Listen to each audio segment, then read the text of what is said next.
فاسألوا أهل الذكر إن كنتم لا تعلمون.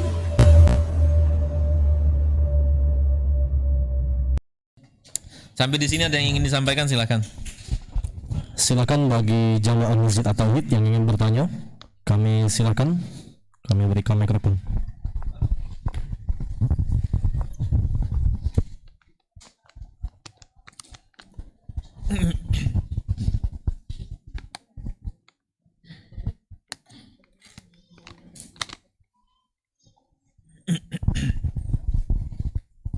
Assalamualaikum warahmatullahi wabarakatuh. Waalaikumsalam warahmatullahi wabarakatuh. Afan Ustaz, ana mau berbicara sesuatu, tapi kalau misal pun ana salah, Dekat lagi. kalau misal pun apa yang ana ungkapkan itu nggak benar, bilang nggak benar. Kalau misal pun salah Ustaz. Begini Ustaz, tadi apa? Maaf Ustaz, sifat mendahulukan orang pada saat sudah apa namanya Ustaz? Isar. Jadi begini Ustaz, ana lihat terjemahan Al-Qur'an di mana Allah berfirman, tapi afwan Ustaz, ana suratnya lupa tapi artinya ana ingat. Kalau misal pun rada-rada samar-samar, kepada Allah ana mohon ampun. Di firman Allah itu kita boleh bersedekah, dan itu sedekah itu nanti dilipatkan Allah ganda Dilipat gandakan. ke depan dalam bentuk apa? Alam, Allah yang memberi. Dan juga Allah berfirman, jika kita mau memberikan seseorang itu yang lebih.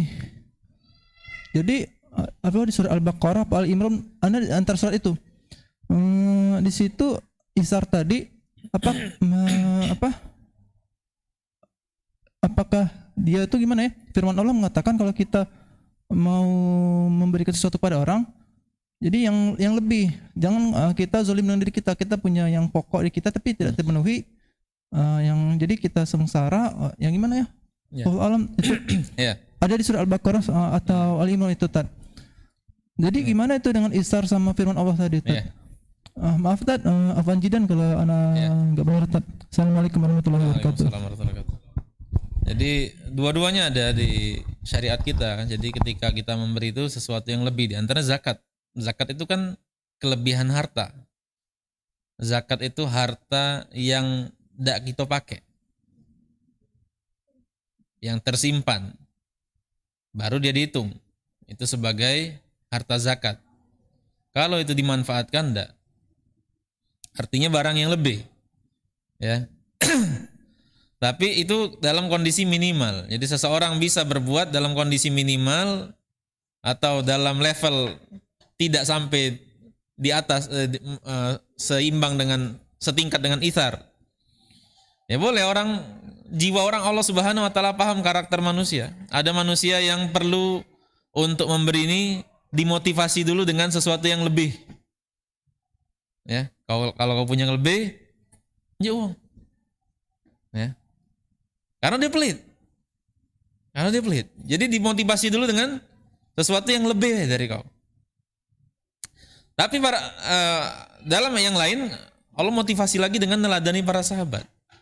Ketika orang sudah bisa memberi, sudah biasa memberi, kemudian dia kebutuhan dalam hal dunia, dulu uang. Ya, dalam hal dunia, dulu uang. Nah, itu tingkatan di atas yang tadi. Sama seperti ketika ya ada tingkatan-tingkatan perintah, ya, tingkatan-tingkatan perintah. Jadi karena manusia itu tidak dalam satu kondisi, manusia itu tidak dalam satu model. Ada yang sudah taat, ada yang belum taat, ada yang taatnya masih baru. Nah, itu tingkatan-tingkatan. Nah, Allah perhatikan itu. Sehingga metode Allah Subhanahu wa taala dalam melakukan perintah seperti itu. Jadi tidak saling bertentangan antara tadi firman Allah Subhanahu wa taala yang memberi kelebihan harta dengan melakukan itsar. Ya, itsar itu mendahulukan orang lain. Nah, itu di atasnya tadi, lebih di atas lagi. Ya. Ada lagi? Silakan, ada lagi mungkin yang ingin disampaikan atau ingin dipertanyakan? Ya, silakan.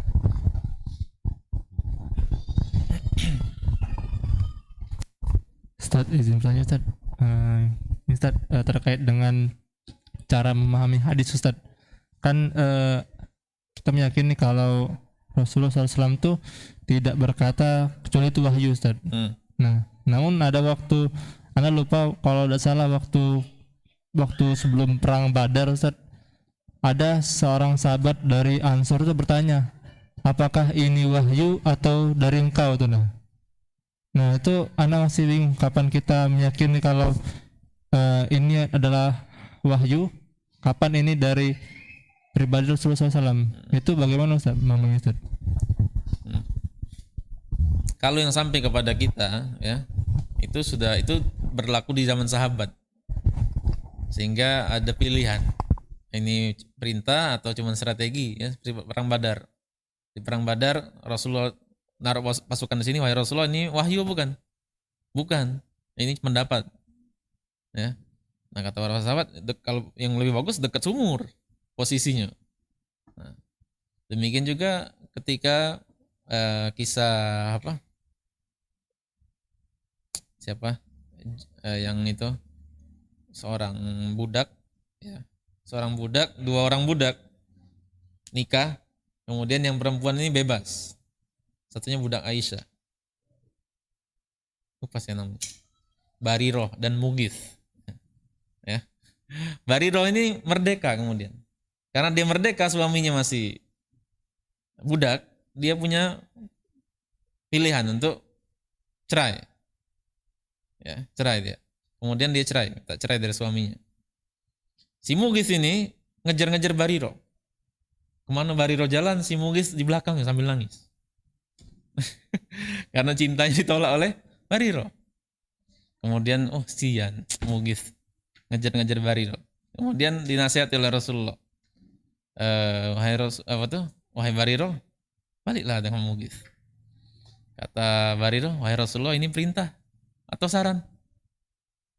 Ini saran baik. Ya. Ini saran baik, bukan perintah. Kata Bariroh, aku tidak butuh lagi sama Mugith. Aku udah butuh lagi dengan dia.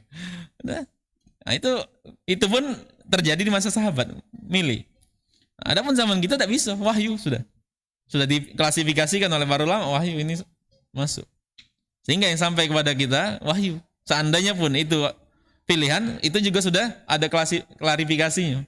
Itu pun terjadi pada para sahabat. Adapun yang untuk umatnya ini sudah perintah. Nah, sunnah sudah masuk. Ya, sudah lain kondisinya.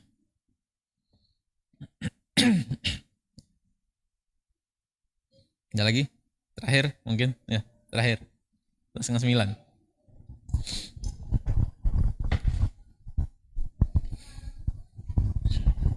Bismillah.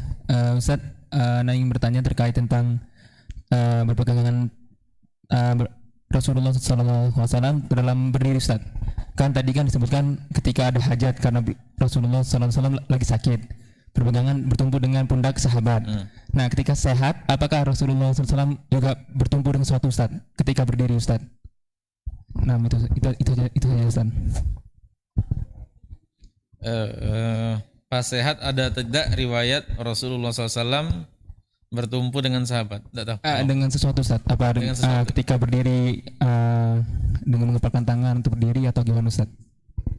Allahu a'lam. Ada yang mengatakan tongkat. Tapi Allahu a'lam. Sehingga sebagian orang pakai tongkat untuk khutbah. Berdalil bahwa Rasulullah bertumpu dengan tongkat. Ya. Allahu a'lam. Kita akhiri dengan membaca doa kafaratul majlis. Subhanakallah wa bihamdika asyhadu an la ilaha illa anta astaghfiruka wa atubu ilaik. Assalamualaikum warahmatullahi wabarakatuh.